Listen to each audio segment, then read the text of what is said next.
꿈땅 친구들 안녕하세요. 이석희 목사입니다. 오늘부터는 엘리사에 대해서 함께 나누도록 하겠습니다. 오늘은 일과 엘리사의 권위를 세우신 하나님. 오늘의 암송 구절입니다. 너희를 인도하는 자들에게 순종하고 복종하라. 히브리서 13장 17절 말씀입니다. 엘리사는 하늘을 쳐다보았어요.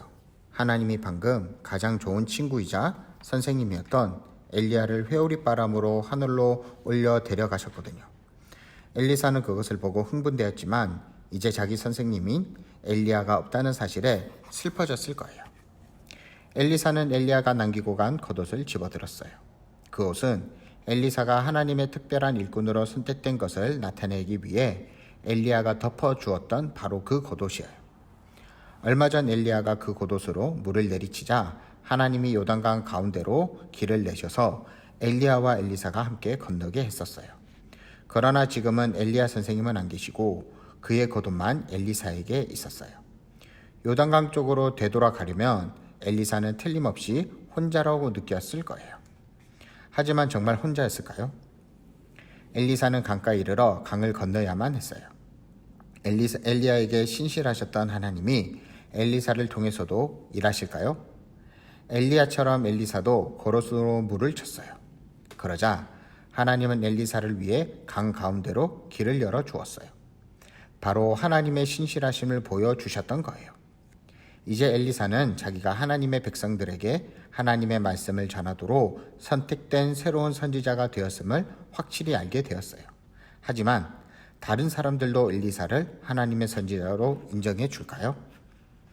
강 맞은편에 이르자 선지자의 제자들이라고 불리는 50명의 사람들이 엘리사를 기다리고 있었어요. 그들은 엘리야의 제자들로서 하나님의 말씀을 그에게 배웠고 그를 하나님의 선지자로 매우 존경했어요. 그들은 하나님이 엘리야를 위해 요단 강물을 가르시는 것을 보았어요. 그리고 하나님이 또 다시 엘리사를 위해 강물을 가르시는 것도 보았어요. 이것은 엘리사가 하나님의 선지자로 선택받았음을 보여주시는 하나님의 징조인 것을 그들은 알았어요. 제자들은 엘리사 앞에 엎드려 절했어요. 하지만 제자들은 엘리야가 어디로 갔는지 궁금했어요. 그들은 엘리야가 하늘나라로 들러 올라간 것을 몰랐어요.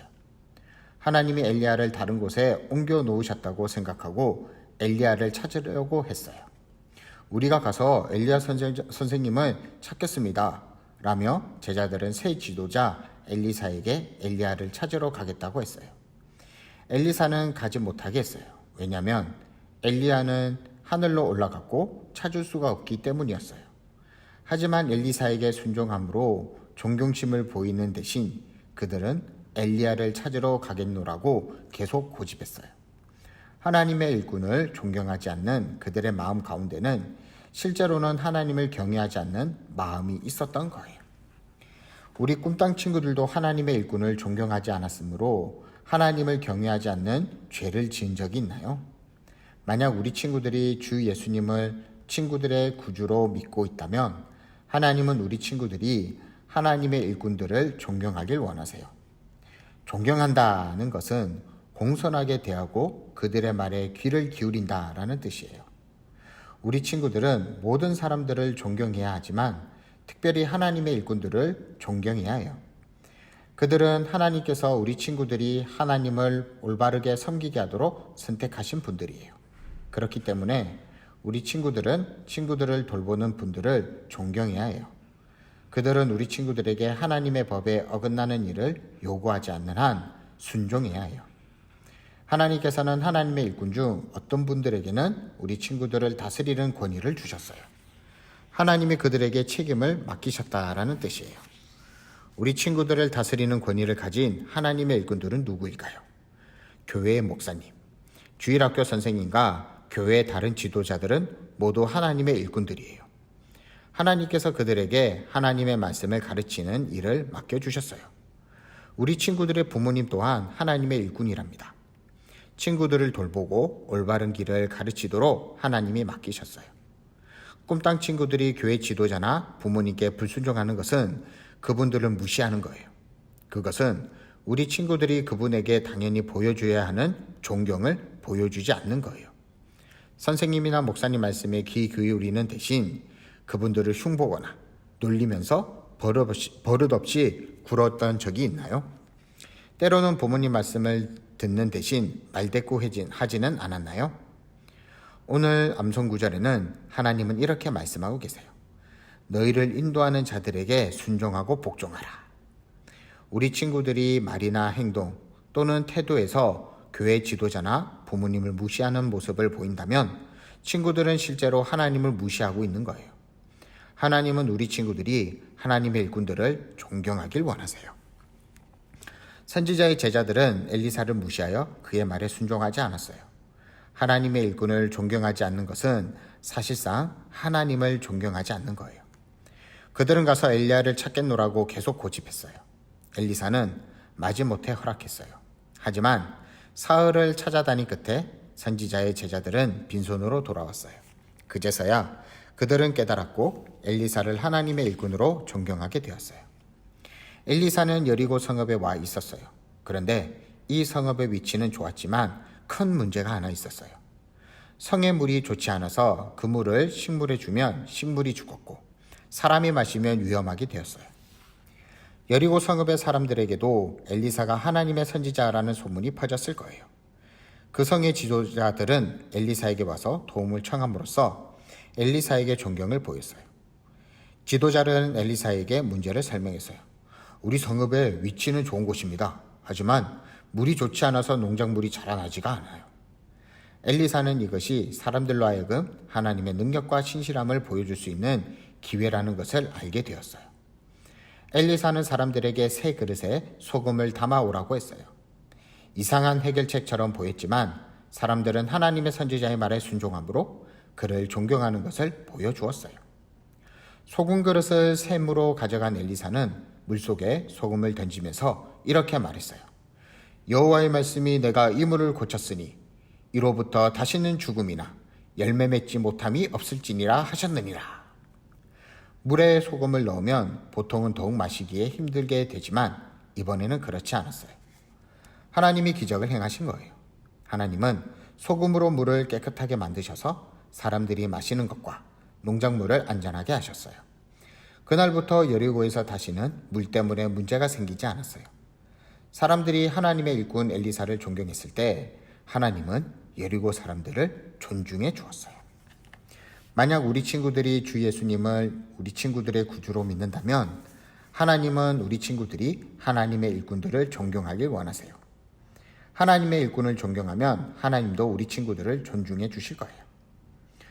하나님의 일꾼들을 존중할 수 있는 방법에는 어떤 것이 있을까요? 목사님이 하나님의 말씀을 가르치실 때 잘 듣고 가르침에 순종하고 목사님을 위해 기도하세요. 부모님의 말씀을 잘 듣고 순종할 뿐만 아니라 부모님을 위해 기도하는 것도 잊지 마세요. 교회 지도자들이 규칙을 정하면 어떻게 해야 될까요? 맞아요. 듣고 순종하고 기도해야 해요. 그분들이 말하거나 가르칠 때 조용히 듣고 공손하게 말함으로써 존경심을 보이세요. 그분들의 충고나 제안에 귀 기울여 그분들의 경험을 배움으로써 존경심을 보이세요. 무엇보다도 착한 태도로 순종할 때 존경심을 보일 수 있어요. 아마도 우리 친구들은 집에서나 교회에서 하나님의 일꾼들 중 한 분을 존경하는데 어려움이 있을지도 모르겠어요. 하지만 그 사람을 존경해달라고 하나님께 구하세요.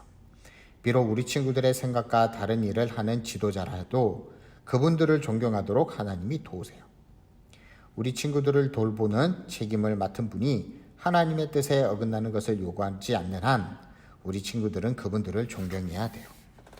오늘 암송 구절처럼 하나님의 말씀을 잘 들으세요. 너희를 인도하는 자들에게 순종하고 복종하라. 우리 친구들이 하나님의 일꾼을 존경하면 우리 친구들이 하나님을 존경한 것이에 하나님은 우리 친구들을 존중해 주실 거예요. 우리 친구들이 하나님의 일꾼들을 존경할 때 하나님은 다른 방법으로 우리 친구들을 존중해 주세요. 여리고 사람들이 하나님의 일꾼인 엘리사를 존중하자 하나님은 샘에서 깨끗한 물이 나오게 하셔서 그들을 존중해 주었어요.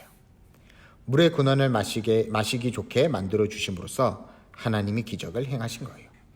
다시 한번 하나님이 엘리사에게 자신의 진실하심을 보여주셨어요. 엘리사는 여리고를 떠나 베델 쪽의 산으로 향했어요. 성경은 말하기를 엘리사가 길을 걷고 있는데 몇몇 작은 아이들이 여리고에서 나왔다고 해요. 그들은 40명이 넘었는데 하나님께서 세우신 엘리사 선지자를 놀리기 위해 나왔어요. 그들은 엘리사를 무시하며 버릇없이 소리를 질렀어요. 대머리여 올라가라, 대머리여 올라가라. 그들은 하나님의 일꾼을 놀려댔어요. 아마 엘리야가 하늘로 올라간 것을 빗대어 말하는 듯 했어요. 이런 식으로 말이에요. 너도 올라가지 그래. 네가 하나님의 선지자라면 엘리야처럼 너도 한번 올라가 봐. 이들은 하나님을 대적하는 죄를 짓고 있었어요. 아마도 이들은 거짓신인 바알을 따르는 자들이었을 거예요. 그들은 살아계신 하나님을 믿지 않았어요. 그 불신앙으로 그들은 어리석게도 하나님의 능력을 무시하고 있었어요. 그들은 어리석게도 하나님의 능력을 무시하고 깔보았어요. 그들은 하나님의 선지자를 놀림으로써 하나님을 대적하는 죄를 지은 거예요. 엘리사는 돌아서서 그들을 보았어요. 그들은 하나님을 무시했기 때문에 벌을 내리시도록 엘리사는 하나님께 요청했어요. 아마 그들은 엘리사를 비웃었을 거예요. 하지만 곧 그들은 엘리사를 놀려대는 행동을 멈췄어요. 갑자기 2마리의 앙곰이 숲에서 나와서 그들을 공격했어요.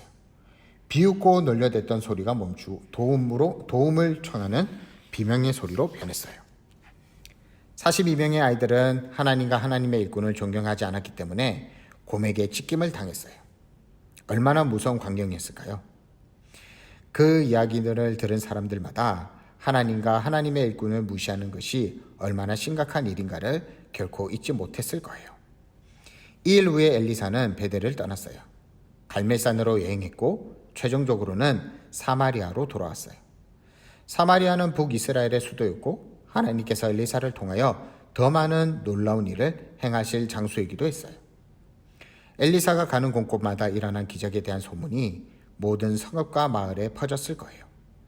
엘리사가 존경받을 만한 하나님의 선택하신 종이라는 사실이 모든 사람의 마음에 의심 없이 믿어졌어요. 친구들, 하나님의 택하신 종들을 존경하나요? 만약 예수님을 구주로 믿고 있다면 하나님은 하나님의 일꾼들을 존경하길 원하세요. 오늘의 암송 구절, 너희를 인도하는 자들에게 순종하고 복종하라. 우리 친구들은 하나님이 세우신 분들을 사랑하고 존경하게 해달라고 하나님께 요청하겠어요? 이번 주, 아니 계속해서 우리 친구들의 목사님, 부모님, 다른 지도자들의 말에 귀 기울여 순종하고 그들을 위해 기도함으로써 존경심을 보이세요. 우리 친구들이 그렇게 할 때 하나님이 기뻐하세요. 이번 한 주도 그 존경심으로 우리 친구들 함께 생활하는 꿈땅 친구들이 되기를 간절히 축복합니다. 기도하도록 하겠습니다. 하나님 아버지 감사합니다. 오늘부터 엘리사에 대해서 말씀을 듣습니다. 오늘 말씀을 통해 하나님의 일꾼을 존경하게 도와주세요. 목사님, 선생님, 부모님 모두의 말씀을 잘 듣고 순종하고 존중하는 우리 꿈땅 친구들이 되어서 하나님께 사랑받는 우리 친구들이 되게 해주세요. 이번 주 이런 마음으로 하나님과 동행하는 친구들이 되길 원합니다. 날씨가 점점 더워집니다. 우리 친구들 건강을 지켜주시고 하나님과 함께하는 하나님께 사랑받는 예수님의 제자들 되게 해주세요. 감사하며 예수님의 이름으로 기도합니다. 아멘. 오늘도 복습 문제가 있습니다. 오늘부터 함께 배우는 선지자 이름은 무엇일까요? 여리고에서 소금을 물에 던졌을 때에 어떤 기적이 일어났나요? 하나님의 사람 엘리사를 놀린 아이들에게 어떤 일이 일어났나요? 꿈땅 친구들이 존경하는 사람 2명을 써보세요. 오늘도 댓글에 써서 친구들이 남기면 목사님이 그것을 간추려서 달란트를 주도록 하겠습니다. 그럼 이번 한 주도 하나님과 동행하는 우리 친구들이 되길 원해요. 안녕.